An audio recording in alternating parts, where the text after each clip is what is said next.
I had 2 weeks vacation coming, so I thought I'd drive down to Florida, spend some time with an old friend, date a few girls, make a few parties, and just kind of live it up again. So I packed up my car, and then I called my mom in Tennessee and told her what I'd planned to do. And she said, "Son, are you coming by?" And I said, "Mom, I'm really pushed for time, but honey, I'll see you in a week or two." And I was driving through this little town in Georgia when I remembered today is Mama's birthday. Well, I thought I'd just stop and wire some flowers. Shouldn't take too long, then I'd be on my way. So I walked in the flower shop, and the first thing I saw was this little boy with his eyes full of tears. And I said, "Son, what's wrong?" And he said, "Mama loves roses, and today's her birthday, and I haven't seen her in almost a year." Roses for Mama, today's her birthday. Roses for Mama, today's her birthday.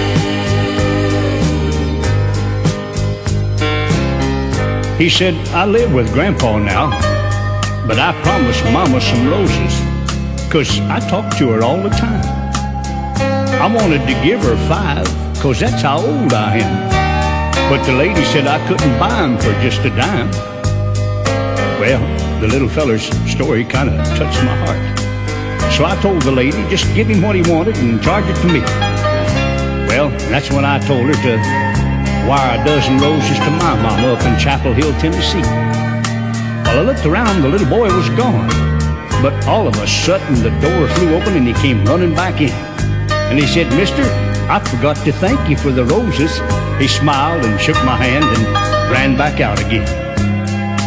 Well, I started on out of town, and I was feeling real proud of myself for thinking of my mama and really caring.